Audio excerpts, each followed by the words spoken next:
નમસ્કાર મિત્રો, ફરી એકવાર મળી રહ્યા છે એક નવા મુદ્દા સાથે. મિત્રો, વાતની શરૂઆત કરીએ તે પહેલા જે પણ વિદ્યાર્થી મિત્રોને ચેનલને સબસ્ક્રાઇબ કરવાની બાકી હોય તે કરી લેજો. ટેલિગ્રામ ચેનલને જોઈન કરવાનું ના ભૂલતા અને ઇન્સ્ટન્ટ નોટિફિકેશન માટે મિત્રો ઇન્સ્ટાગ્રામ પેજને ફોલો કરી શકો છો.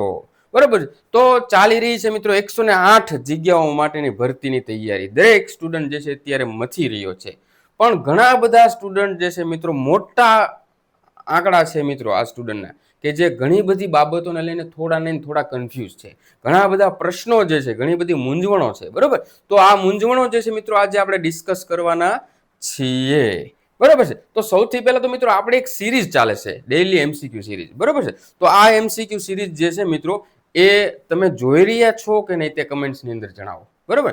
જો તમે નથી જોઈ રહ્યા તો મિત્રો આપણે બંધ કરી દઈએ, ચાલુ રાખવી છે તો પણ મિત્રો કમેન્ટ્સની અંદર જણાવી દો.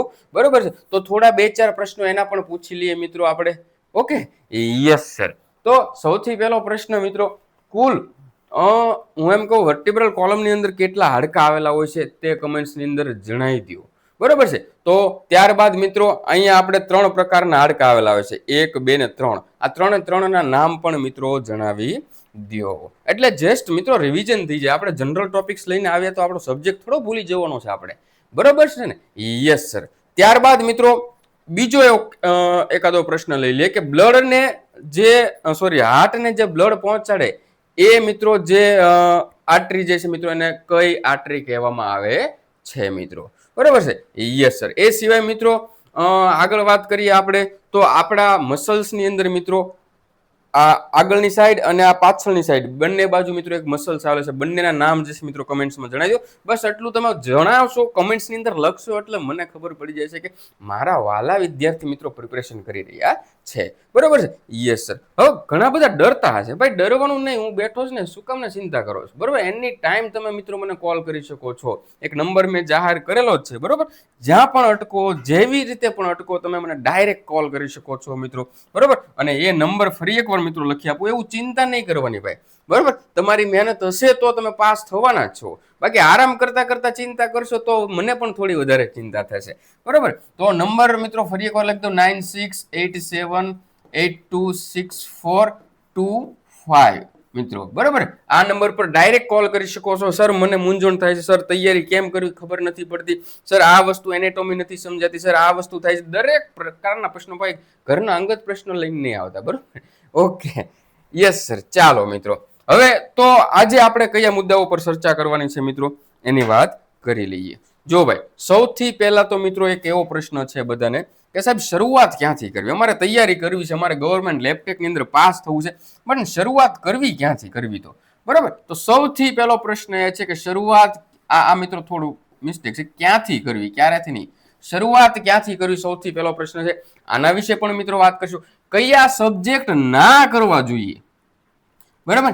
એલિમિનેશન મેથડ મિત્રો આપણે અહીંયા વાપરવાનું છે. કયા સબ્જેક્ટ ના કરવા જોઈએ એના પર પણ મિત્રો આજે ડિસ્કસ કરીશું. એ સિવાય કયા સબ્જેક્ટ જે છે મિત્રો વધારે કરવા જોઈએ, જેના પર મિત્રો ફોકસ્ડ હોવું જોઈએ, હાઈલી ફોકસ સબ્જેક્ટ હોય એવા પણ મિત્રો આપણે જોઈશું. બરાબર. સેફ સ્કોર કેટલો છે સાહેબ પાસ થવા માટેનો? આ પ્રશ્ન મિત્રો ખરેખર અત્યારે લવાતો જ નથી, બટ છતાં પણ બધા સ્ટુડન્ટ પૂછે છે તો આપણે એના પર પણ મિત્રો ડિસ્કસ કરી લઈશું. અને ડેઈલીના કેટલા કલાક જે છે રીડિંગ કરવું જોઈએ પાસ થવા માટે? આવા મિત્રો અઢળક અનેક પ્રશ્નો જે છે આજે અહીંયા આપણે ડિસ્કસ કરવાના છે. ચા પાણી પીને બેઠવાનું છે, હાથની બાયો ચડાવી દેવાની છે મિત્રો. મારું એકમાત્ર લક્ષ્ય છે, મારે ગવર્મેન્ટ લેબટેકની અંદર પાસ થવું છે. તો સાહેબ હું દિવસ રાત ઉજાગરા કરીશ. 3 મહિના કદાચ હું ડેઈલીના 4 કલાક જ ઊંઘ લઈશ ને તો મને કઈ થઈ નથી જવાનું. બરોબર. ઇતિહાસ ગવાશે, 4 કલાક 4 ઓવર 4 કલાકની જે ઊંઘ લઈ છે એને કાંઈ નથી થયું. બરોબર. આપણે ક્યાં 30 વર્ષ માટે 3 મહિના 2 મહિના જ લેવાની છે ને? Yes sir. ચાલો ભાઈ, હવે આપણે ડિસ્કસ કરીએ, અંદર ઉતરીએ. બરોબર. તો મિત્રો સૌથી પહેલા આની વાત કરતો મિત્રો, જો આ બધી જ વસ્તુ આપણે ડિસ્કસ કરશું, એક પ્લાનિંગ સાથે ચાલશું. બટ વિશાલ ખોડીફાડ એપ્લિકેશનની અંદર જે કોર્સ તમે લીધેલો છે તો આ બધી વસ્તુ તમારી માટે ઈઝી થઈ જશે. બરોબર. સેલ્ફ લર્નિંગને હું માનું છું મિત્રો કે હાથે જ સ્ટડી કરવું જોઈએ. બટ અત્યારે મિત્રો આ ભરતીમાં મિત્રો આ વસ્તુ એપ્લાય કરવી થોડી કોમ્પ્લિકેટેડ થશે, કારણ કે સોર્સ નથી મળતા. બરોબર. અકોર્ડિંગ ટુ સિલેબસ આપણને એનેટોમીના બધા ટોપિક નથી મળતા, ફિઝિયોના નથી મળતા, ફાર્મેકના નથી મળતા. એક જગ્યાએથી ગોતીને આપણે કરવા બેઠીએ તો ભેગું નહીં થાય મિત્રો. બરોબર. જો તમે ખરેખર તમારા ફ્યુચરને જસ્ટિસ આપવા માંગો છો, ન્યાય આપવા માંગો છો, એના માટે સારા દિલથી પ્રિપરેશન કરવા માંગો છો, તો તમે જે એક્ઝામની તૈયારી કરે એની દરેક વસ્તુ તમારી સામે હોવી જોઈએ પહેલા, તો જ તમે સ્પીડમાં ભાગી શકશો. ને થોડું ભાગ્યને ઊભા રહે, થોડું ભાગ્યને ઊભા રહે એવું થશે જો અલગ અલગ જગ્યાએથી સોર્સ ગોતીને. અને ભાઈ ડાયરેક્ટ એમસીક્યુ સોલ્વ કરવાનું બંધ કરી દો ભાઈ, એવું નહીં ચાલે. આ કઈ તલાટી થોડી છે, બરોબર, કે ભાઈ અમદાવાદની વસ્તી કેટલી છે, આ કેટલી છે, હવે એ બધું ગયું. બરોબર. અહીંયા મિત્રો તમારે કોન્સેપ્ચ્યુઅલ રીડિંગ કરવું પડશે. જો તમે કોન્સેપ્ચ્યુઅલ રીડિંગ નથી કર્યું તો મિત્રો ઇસ્યુ થશે. દરેક ટોપિક સમજવો જોશે, કાર્ડિયોવાસ્ક્યુલર સિસ્ટમ સમજવી જોશે, બરોબર, એની એનેટોમી સમજવી જોશે, એની ફિઝિયોલોજી સમજ, એમ્બાલ્મિંગ સમજવું જોશે, હિસ્ટો સાઇટો ઓટોપ્સી બધી વસ્તુ સમજવી પડશે, બરોબર. એટલા માટે હું દરેક સ્ટુડન્ટને કહું છું કે તમે એકવાર મિત્રો એપ પર જાઓ, તમારા માટે સારું છે, બરોબર, બેસ્ટ છે તમારા માટે. ચાલો, જે પ્રિપેરેશન કરવાવાળા છે ને એની માટે બેસ્ટ છે ખાસ કહું તો. Yes sir. ચાલો હવે આપણે આપણું ડિટેલ એનાલિસિસ શરૂ કરવા જઈ રહ્યા છીએ મિત્રો, બરોબર છે. ઓકે સર, ચા પાણી પી લીધી, પૂરા થઈ ગયા? Yes sir. તો હવે આપણે ઉતરીએ. પેલા કુલ ડાઉન, શાંતિ શાંતિ શાંતિ, મારે એક સ્પીડમાં બોલવાનું વધી છે ને એટલે એવું થાય, બરોબર. ચાલો સાહેબ, તો આપણે કુલ 200 માર્ક્સનું પેપર હશે સાહેબ. આ તો સાહેબ અમને ખબર છે. એની અંદર કેટલા સબ્જેક્ટ તમારે કરવાના છે ખબર છે સાહેબ? ગણ્યા નથી ભાઈ, 21 સબ્જેક્ટ થવાના છે. કેટલા? 21 સબ્જેક્ટ જે છે એ તમારે કવર કરવાના છે. હવે સૌથી પહેલો આપણો પ્રશ્ન હતો કે શરૂઆત ક્યાંથી કરવી, એ મુદ્દા પર ચાલવાના છે મિત્રો. અને સેફ સ્કોર કેટલો છે, આ બે પ્રશ્નોનો જવાબ આપણે અહીંયા મેળવવાનો પ્રયત્ન કરશું. ધ્યાન આપજો, બરાબર. તો સાહેબ 200 માર્ક્સનું છે, બરાબર. તો એની અંદર આપણને ખબર જ છે કે 35નું આ છે, ગુજરાતી જે છે એ ગુજરાતી તો કે 20 માર્ક્સનું છે, ઇંગ્લિશ તો કે 20 માર્ક્સનું છે, મેથ્સ ને રીઝનિંગ જે છે તો એ જે છે સાહેબ 25 માર્ક્સનું છે, બરાબર. અને આમાં પર સબ્જેક્ટ 16 થી 17 માર્ક્સની એવરેજ રહેશે. કોઈ 16 ના છે ને કોઈ 17 ના છે, આ ખબર છે. હવે સાહેબ અહીંયા હું તમને એક કન્ડિશન મૂકું છું. હવે આપણે થોડી વાર એવું સમજી લઉં કે હું એક સ્ટુડન્ટ છું, હું અત્યારે તૈયારી કરવા માટે બેઠું છું, ગવર્મેન્ટ લેબટેક 2026ની 108 જગ્યા માટે લડું છું, એનો સિલેબસ પણ મારી પાસે આવી ગયો છે. બટ શરૂઆત ક્યાંથી કરવી? ટૂંકો સમય છે, 60 દિવસનો અંદાજિત સમય હું ધારીને ચાલું તો મારે તૈયારી કેમ કરવી એ હું તમને સમજાવું. તો સૌથી પહેલા તો હું શું કરીશ, જે સબ્જેક્ટના રોકડા માર્ક થાય સાહેબ એ જ પહેલા કરું. એટલે જેનું વેઇટેજ વધારે હોય ને મહેનત ઓછી હોય, બરાબર. તો સાહેબ એવું ક્યાં થાય તો કે સૌથી પહેલા સાહેબ ટેકનિકલ જે છે ને તમારું, આ ટેકનિકલની અંદર આ વસ્તુ તમારે પોસિબલ બને, બરાબર. 16, 17, 17, 16 આવી રીતે માર્ક્સ છે મિત્રો. કુલ 6 સબ્જેક્ટ છે અને 6 સબ્જેક્ટના સાહેબ 100 માર્ક્સ છે. તો હું સૌથી પહેલા આ વસ્તુ કરી લઈશ. Anatomy, physio, pharmac, patho, microbiology, biochem. આ 100 માર્ક્સ પૂરા કરવા માટે સૌથી પહેલી પ્રાયોરિટી આપીશ. ઓછી મહેનતે વધારે માર્ક્સ લાવવામાં, રોકડિયા માર્ક મેળવવામાં મને મારો ટેકનિકલ સબ્જેક્ટ સાહેબ ખૂબ એટલે ખૂબ ઉપયોગી નીવડશે, બરાબર. Yes sir. ત્યારબાદ તો કે સાહેબ ત્યારબાદ જે છે મિત્રો હું મેથ્સ, રીઝનિંગ, ઇંગ્લિશ, ગુજરાતી જે 65 માર્ક્સનું જે છે સાહેબ, બરાબર, આ 65 માર્ક્સનું જે છે સાહેબ એ હું કરીશ. શું કામ તો કે સાહેબ આ પણ એક રીતે જોઈએ તો ભલે આની જેમ રોકડિયા ના થાય. મેથ્સ, રીઝનિંગમાં તમે રોકડિયા માર્ક ખેંચી શકો, ગુજરાતીમાં પણ, ઇંગ્લિશમાં થોડું ઘણું ટફ પડે, બટ આના પછી બીજા નંબરે જો સૌથી વધારે માર્ક ખેંચી શકો તો એ અહીંયા છે. સમજાય છે? 100 અને 65, 165 માર્ક્સ થઈ ગયા. Yes sir. ત્યારબાદ સાહેબ આપણે 35 માર્ક્સની અંદર જે છે 3 ગ્રુપ પાડી દઈએ, એક એ ગ્રુપ, બી ગ્રુપ ને સી ગ્રુપ, બરાબર. તો ત્રણેય કેટલાના છે? એ ગ્રુપ 12 માર્ક્સનું છે, બી 14 માર્ક્સનું છે અને સી 9 માર્ક્સનું છે. એટલે સાહેબ હિસ્ટ્રી, જીઓગ્રાફી, કલ્ચર ને જનરલ ઇન્ટેલિજન્સ આ બધા જે છે 12 માર્ક્સના છે, બરાબર. Sport, Indian polity, Panchayati Raj ને યોજના જે છે સાહેબ આ કેટલા? 14 માર્ક્સના છે. Economy, GS, IT, current affairs આ જે છે સાહેબ 9 માર્ક્સનું છે. બધા થઈને 35 માર્ક્સ થાય. તો કેટલા સબ્જેક્ટ છે સાહેબ? 4 ને 4 8, 9, 10 ને 11 સબ્જેક્ટ જે છે 35 માર્ક્સની અંદર સાહેબ તમારે 11 સબ્જેક્ટ કરવાના છે. જો તમે તૈયારીની શરૂઆતમાં આ સબ્જેક્ટ લઈ લીધા એટલે તમારે ભૂલી જવાનું, તમે પાસ થશો. જો આ બધું નથી થયું તો, આ બધું થઈ ગયું હોય તો કઈ પ્રશ્ન જ નથી.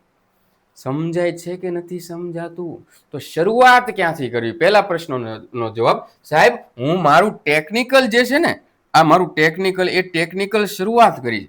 અહીંથી હું શરૂઆત કરીશ મારા રીડિંગની. જો આવી રીતે આ જ ક્રમમાં ચાલીશ. ફાર્મેક લાસ્ટ એટલે લાસ્ટ જ રાખીશ, બરાબર. એનેટોમી, ફિઝિયો, પેથો આ ત્રણે પહેલા લઈશ એટલે પહેલા જ લઈશ. આ લાઈન ચાલુ હોય મિત્રો ત્યારે સાથે સાથે હું સૌથી પહેલા મેથ્સ, રીઝનિંગ પર ફોકસ કરી લઈશ સાથે સાથે. મેથ્સ રીઝનિંગ થાય સાહેબ, એની સાથે સાથે પછી પૂરું થાય પછી ગુજરાતી ને ઇંગ્લિશ લઈ લે. એકવાર સાહેબ મારે આ બંને ઝોન જે છે, બંને બોક્સ પૂરા થાય પછી હું આમાં જઈશ. કારણ કે સાહેબ આમાં દરિયા જેવા સબ્જેક્ટ છે. હિસ્ટ્રી તો કે દરિયો, જીઓગ્રાફી તો કે દરિયો, કલ્ચર તો કે દરિયો, જીએસ તો કે દરિયો, સ્પોર્ટ, ઇન્ડિયન પોલિટી, પંચાયતની યોજના, આમાં થોડા મિત્રો માર્ક્સ કવર કરી શકો છો, બરોબર. પાછું આ બધું તો કે એ પણ દરિયો. તો સાહેબ આમાં મિત્રો ખરેખર પર સબ્જેક્ટ જો 35 માર્ક્સની અંદર 11 સબ્જેક્ટ પૂછ્યા હોય તો એક સબ્જેક્ટ જે છે સાહેબ 3 માર્ક્સની આજુબાજુનો થાય, 3 થી 4 માર્ક્સનો.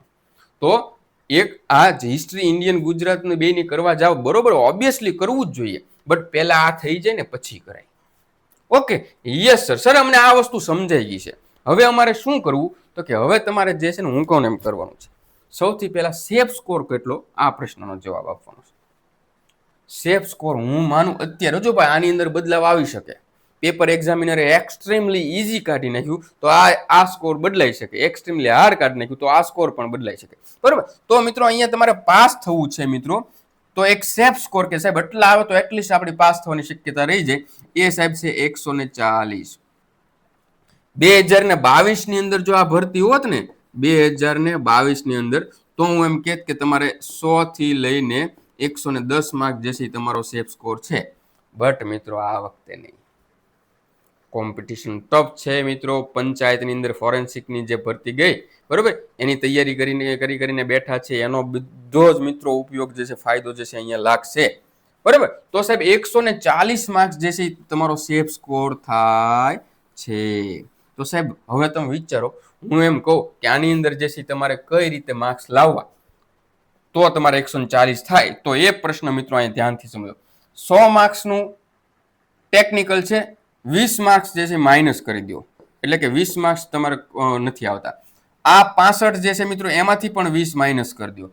આ 35 જે છે મિત્રો એમાંથી પણ 20 માઇનસ કરી દો. તો સાહેબ હવે ટેકનિકલ 100 માર્ક્સનું મેં જોરદાર પ્રિપરેશન કરી છે સાહેબ, અને હવે મેં એક્ઝામે દીધી, મને બધા આવડ્યા છે, છતાં મારા થોડા ઘણા ખોટા અને થોડા ઘણા માઇનસ નેગેટિવ થયા છે, એટલે 20 માઇનસ થઈ ગયા છે. તો હવે સાહેબ મારે 80 માર્ક્સ આવે છે તો ઇનફ છે, 80 માર્ક આવે છે તો સાહેબ ઇનફ છે. એવી જ રીતે સાહેબ મેથ્સ, રીઝનિંગ, ગુજરાતી, ઇંગ્લિશ, સાહેબ ઇંગ્લિશની અંદર વોકે પૂછી લીધું, મને નથી આવડ્યું. ગુજરાતીની અંદર જોડણી મારી 2 ખોટી પડી ગઈ. મેથ્સ, રીઝનિંગ આવડ્યું છે, મેથ્સની અંદર બીજું કંઈક એક હતો યુનિટ જે છે ઉતાવળમાં મારે ભૂલ થઈ ગઈ છે. તો હું એમ કહું કે તમારે 65 માર્ક્સ એમાંથી 20 માઇનસ થઈ જાય તોય સાહેબ 45 માર્ક આવે, ઇનફ છે. આ 35 માર્ક્સ જે છે સાહેબ મેં એની અંદર ઓછું ધ્યાન દીધું છે સાહેબ. મેં જીઓગ્રાફી નથી કર્યું, મેં કલ્ચર નથી કર્યું, હિસ્ટ્રી મને આવડતી હતી, જનરલ ઇન્ટેલિજન્સમાં થોડો ઘણો આઈડિયા હતો, પંચાયતી રાજ અને ઇન્ડિયન પોલિટી મને સારી એવી આવડતી હતી, કરંટ અફેર્સ આવડતું હતું. તો સાહેબ આ બધું 35 માંથી એમાં પણ મારે 20 માર્ક માઇનસ થઈ ગયા છે, 60 માર્ક માઇનસ થઈ ગયા છે. તો અહીંયા તમારે 35 ની જગ્યાએ કેટલા 15 આવે છે, યસ સર, ઇનફ છે. આ નીચે 100 લખ્યા, અહીંયા 100 નહીં આવે, બરોબર, ભૂલથી લખાઈ ગયું છે. તો કેટલા થયા સાહેબ? આ 80 ને 40, 120, 125 ને આ બીજા 15, એટલે 140 માર્ક સાહેબ આવે છે તમારે. તો તમારી પાસ થવાની પૂરેપૂરી શક્યતાઓ જે છે વધી જાય છે. એ સમજાય છે ભાઈ? છેલ્લે સુધી જોજો, આ બધી કઈ રામાયણ નથી ભાઈ, આ બધો આખો તર્ક છે. 3 કલાક બેઠો છું મિત્રો હું આની પાછળ, એક સબ્જેક્ટનું એનાલિસિસ કર્યું છે મિત્રો. આ બધા સબ્જેક્ટ જે છે મિત્રો મેં ભણાવી દીધા છે. મને ખબર છે કે ખરેખર તમે આ મેથ્સ, રીઝનિંગ, ઇંગ્લિશ, ગુજરાતી આ બધા સબ્જેક્ટ કરતા અહીંયા તમે વધારે માર્ક મેળવી શકો છો, પોસિબલ છે મિત્રો. પેપર મિત્રો હેવીલી ડેપ્થની અંદર નહીં જાય, બેઝિક પેપર હોવાની શક્યતા છે, અથવા તો એનાથી વધારે જાય તો મોડરેટ જઈ શકે છે. અને હેવી ગયું હોય તો પણ મિત્રો આમાં એક ફિક્સ જ વસ્તુ કે એનેટોમીમાં આટલા ટોપિક પૂછ્યા આટલા કરી નાખો. સમજાય છે? Yes sir. મેથ્સ, રીઝનિંગ સાહેબ અમે વર્ષોથી કરતા હોઈએ, છેલ્લા 2 વર્ષથી આ કરીશ, કારણ કે દરેક ટેકનિકલ ભરતીમાં 60 માર્ક્સનું મૂકી દીધું હતું, બરાબર. ઇંગ્લિશ, ગુજરાતી સાહેબ, ગુજરાતી આંગળીના ટેરવા પર અમે કરી લઈશું, ઇંગ્લિશમાં થોડું ઘણું ટફ થાય છે, તો 20 માર્ક્સનું છે એની જગ્યાએ સાહેબ મારે એમાં 15 આવે છે, અથવા તો 10 આવે છે, 5 ગુજરાતી કપાય, 5 મેથ્સ રીઝનિંગમાં કપાય, તો એ 20 જ કપાય. 140 માર્ક જે છે સાહેબ મારા માટે સેફ સ્કોર છે, યસ છે. મારે એ માર્ક લાવવા પોસિબલ છે, યસ સર, માર્ક્સ લાવવા પોસિબલ છે. સમજાણું? તો પહેલો પ્રશ્ન આપણો એવો હતો, શરૂઆત ક્યાંથી કરવી? શરૂઆત ટેકનિકલ સબ્જેક્ટ, એની સાથે સાથે આ 65 નું ચાલુ કરી દેવાનું. આ બંને તો કે સાહેબ 2 મહિના પહેલા તો આરામથી મસ્ત વહેલા 1 મહિના 1.5 મહિનામાં પૂરું થઈ જવું જોઈએ. બાકીના દિવસોમાં તમારે આ કરવાનું. ઘણા એમાંથી હિસ્ટ્રી, જીઓગ્રાફી, કલ્ચર કરેલું હોય મિત્રો, એ માટે તો બેસ્ટ જ છે. બરોબર, એનો પ્રશ્ન નથી. પણ જે નવા છે એના માટે ખાસ મિત્રો તમે આ પેટર્નમાં ચાલજો. ટેકનિકલ, બરોબર, 65 અને મિત્રો લાસ્ટમાં આના માટે તમારે ટાઈમ દેવાનો રહેશે. ચાલો સાહેબ, આ તો અમને સમજાઈ ગયું છે. હવે થોડી ઘણી સ્ટ્રેટેજીની આપણે વાત કરી લઈએ. તો સાહેબ કેટલા કલાક ડેઈલીના રીડિંગ કરવું જોઈએ? જો ભાઈ આ વસ્તુ છે ને, આ હું તમને કોઈને કહી જ ન શકું ખરેખર, કારણ કે બધાના જે છે મિત્રો ટાઈમિંગ શેડ્યુલ અલગ અલગ હોય. છતાં પણ આપણે એક થોડુંક મિત્રો ઓવરવ્યુ લઈ લઈએ, બરાબર, કે 140+ માર્ક મેળવવા હોય તમારે તો એક સ્ટ્રેટેજી જે છે મિત્રો એ પ્રમાણે ચાલવું પડે દરેક સ્ટુડન્ટે.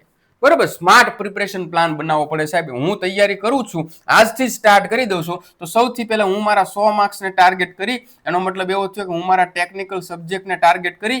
Yes sir. તો ટેકનિકલ સબ્જેક્ટને સાહેબ ડેઈલી 4 થી 5 કલાક એટલીસ્ટ ઓછામાં ઓછા આપવા પડશે, કારણ કે 50% માર્ક્સ જે છે મિત્રો આ કવર કરે છે.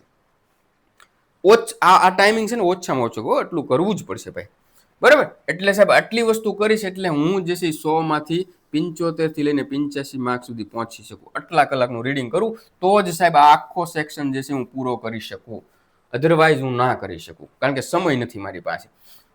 મેથ્સ, રીઝનિંગ, ઇંગ્લિશ, ગુજરાતીની 65 માર્ક્સની વાત કરું સાહેબ, તો એમાં મારે ડેઈલી 2 કલાક આપવા પડે ને આપવા જ પડે, બરાબર. હું દાખલા તરીકે મેથ્સ ની રીઝનિંગની અંદર મને સિલેક્ટેડ 12 ચેપ્ટર જે છે આપી દીધા છે, તો હું ડેઈલી 2 કલાક કરું તો રોજના હું 2 ચેપ્ટર તો એટલીસ્ટ કરી શકું. ટકાવારી લીધું તો ટકાવારીને મારે પૂરું કરતા 3 દિવસ ન થાય સાહેબ.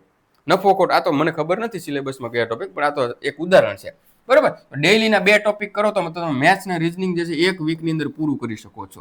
એવી જ રીતે સાહેબ 1 વીકની અંદર ગુજરાતી, 1 વીકની અંદર ઇંગ્લિશ. એટલે કે સાહેબ હું આ પૂરું કરું એટલે એની સાથે સાથે મારે આ પણ પૂરું થઈ જાય.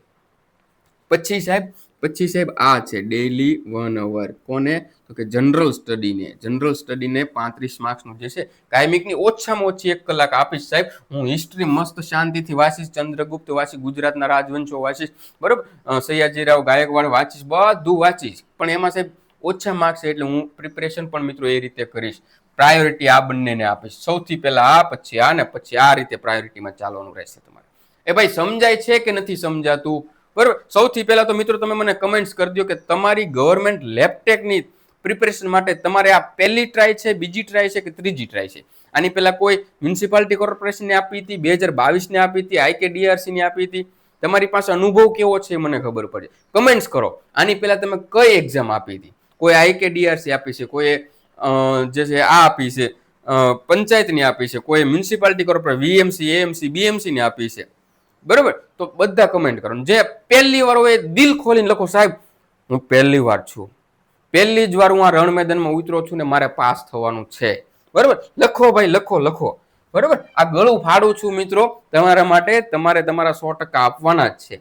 તો સાહેબ આ વસ્તુ, આટલી વસ્તુ હું કરીશ તો અમારે 140+ નો સ્કોર જે છે પોસિબલ છે મિત્રો. મોટા ભાગની મિત્રો બધી વસ્તુ અહીંયા કવર થઈ ગઈ છે જે મારે તમને સમજાવવાની હતી. Okay, yes sir. છેલ્લો મિત્રો મુદ્દો છે જે આપણે ના ડિસ્કસ કરીએ તો પણ ચાલે. કેવું કરવાનું રહેશે સાહેબ? જો ભાઈ હું આ ડે વાળો પ્લાન જે છે ને મિત્રો, આ તમે એપ્લાય નહીં કરતા, બરોબર, ભલે અહીં લખ્યો છે. જો તમે 60 દિવસ વાળી શીટ જે આપણે મિત્રો મૂકી છે, જો જે નવા છે ને નહીં ખબર હોય કે શીટ શું છે, ભાઈ સોનું છે, ટેલિગ્રામમાં ફ્રીમાં મૂકી છે, કેવી છે શીટમાં શું છે એ બધું સમજાવ્યું છે. એના માટે એક વિડીયો પણ મૂકેલો છે, જોઈ લેજો હિસ્ટ્રીમાં જઈને, મારા વિડીયોના પ્લેલિસ્ટમાં જઈને, બરોબર. એ પ્રમાણે ચાલી રહ્યા છો તો આ વસ્તુ નહીં કરતા, અને એ નથી ચાલતા, એમાં નથી સમજાતું, તો તમે આ પ્રમાણે કરી શકો છો કે શરૂઆતના 1 થી 30 દિવસ માટે, બરાબર, હું આમાં થોડોક સુધારો વધારો કરી, શરૂઆતના 1 થી 30 દિવસ માટે સાહેબ હું ટેકનિકલ લઈશ. મારું ટેકનિકલમાં રોજના 4 થી 5 કલાક આપીશ. અને એ સાથે સાહેબ હું જે છે આ 1 થી 30 દિવસની અંદર હું આ બધા સબ્જેક્ટ લઈશ, બરાબર. અને પછી મિત્રો જે છે ટાઈમ વધે એમાં હું આ લઈશ. હવે વસ્તુ કેવી છે કે મેથ્સ, રીઝનિંગ, ઇંગ્લિશ, ગુજરાતી જે છે મિત્રો પ્રેક્ટિસ માંગે છે. એટલે હું તમને કહું છું જેવો ટેકનિકલ ચાલુ કરો એની સાથે તમારે આ સબ્જેક્ટ ચાલુ કરી દેવાના. Okay, yes sir. હવે જો ભાઈ, સૌથી પહેલા તમારે કોન્સેપ્ટ ક્લિયર કરતા નોટ્સ બનાવવી પડે. કોઈ પણ રીડિંગનો આ જ મેથડ હોય છે. ઘણાને એમ થાય સાહેબ હું ખાલી વાંચું, ઘણા એમ થાય સાહેબ હું ખાલી લખું. એવું નહીં કરવાનું ભાઈ. કોન્સેપ્ટ ક્લિયર કરતા નોટ્સ બનાવવી જોવે મિત્રો. એન્ડ ટાઈમ ઉપર આ જ તમને રિવિઝનમાં કામ લાગશે. બરાબર. આ મિત્રો થઈ જાય પછી જે છે મિત્રો તમારે રિવિઝન જે છે મિત્રો કરવાનું રહેશે. એકવાર મસ્ત રિવિઝન થઈ જાય પછી સાહેબ હું MCQ ની પ્રેક્ટિસ કરીશ સાહેબ. પછી હું સાહેબ યુનિટની ટેસ્ટ આપીશ. આટલી વસ્તુ થઈ જાય સાહેબ પછી હું ફરીથી એકવાર જે છે મિત્રો રિવિઝન કરી લઈશ. બરાબર. અને આથી મિત્રો તમારે 140 પ્લસ નો સ્કોર મિત્રો પોસિબલ છે. જો આ છે ને આત્મવિશ્વાસનો ખેલ છે બધો. બરાબર. હું એમ કહું કે ચાલો કેટલા એવા છે કે 200 માંથી અત્યારે અહીંયા એટલું લખવાની તેવડ રાખે છે, હિંમત રાખે છે કે સાહેબ હું 150 પ્લસ માર્ક્સ લાવી. કેટલાનામાં હિંમત છે? ભલે આવે ન આવે બધી પછીની વસ્તુ છે, બટ તમારો આ આત્મવિશ્વાસનો ખેલ છે, કોન્ફિડન્સનો ખેલ છે. એકવાર લખી દેશો ને તો એ તમારી સેલ્ફ, તમારી જાત તમને માથું માર્યા કરશે. ભાઈ 150 લખ્યા છે તે કમેન્ટ્સની અંદર. મલક જોવે છે, સમાજ જોવે છે, ગામ જોવે છે. એકવાર તારે પ્રિપરેશન કરવી જ પડશે. બરાબર. અને ગામ જ્યાં હોય ત્યાં કહેતા ફરો ભાઈ હું તો પાસ છું, હું તો પાસ છું, હું તો એક ટોપર છું. બરાબર. તો મિત્રો તમારે ના છૂટકે પ્રિપરેશન કરવી પડશે. આ બધું સેલ્ફ મોટિવેટિંગ છે ભાઈ. લખીને દેખાડો. ચાલો કેટલા લોકો એવા છે કે સાહેબ હું 150 પ્લસ લાવીશ. હિંમત હોવી જોઈએ ભાઈ. બરાબર છે. Yes sir. તો મિત્રો ખરેખર જો એક વસ્તુ હું તમને કહું તો આ બધી જ વસ્તુ જો તમે સેલ્ફ પ્રિપરેશન કરો છો મિત્રો તો થોડી ડિફિકલ્ટ પડી શકે. બટ મિત્રો વિશાલ ખોડીફાળ એપ્લિકેશનની અંદર મિત્રો આવી જશો. બરાબર. તો ખરેખર તમારી પ્રિપરેશનને પાંખો મળી જશે ભાઈ. બધું ત્યાં તમને નજર સામે અવેલેબલ છે. તમારે ખાલી લેક્ચરની સામે બેઠી જવાનું છે, એપ ખોલીને બેઠવાનું છે, એટલે તમારું મિત્રો ટીપે ટીપે સરોવર ભરાશે. બરાબર. વિશાલ ખોડીફાળ જે છે મિત્રો સર્ચ કરવાનું છે તમારે એપ્લિકેશન પર. બહુ મોટો વર્ક જોડાઈ ગયો છે, તમારે લેટ નથી થવાનું મિત્રો. બરાબર. પ્લે સ્ટોર પર વિશાલ ખોડીફાળ સર્ચ કરજો. બરાબર. અથવા તો એની ફર્ધર વધારે માહિતી લેવી હોય તો 9687826425 આ નંબર પર કોલ પણ કરી શકો છો. બરાબર. આજનો વિડીયો કેવો લાગ્યો તો ફરજિયાતપણે કમેન્ટ્સમાં લખવાનું જ છે. ચાલો મિત્રો વધારે કાંઈ ના કહેતા આજ માટે આટલું. જય હિન્દ, જય ભારત.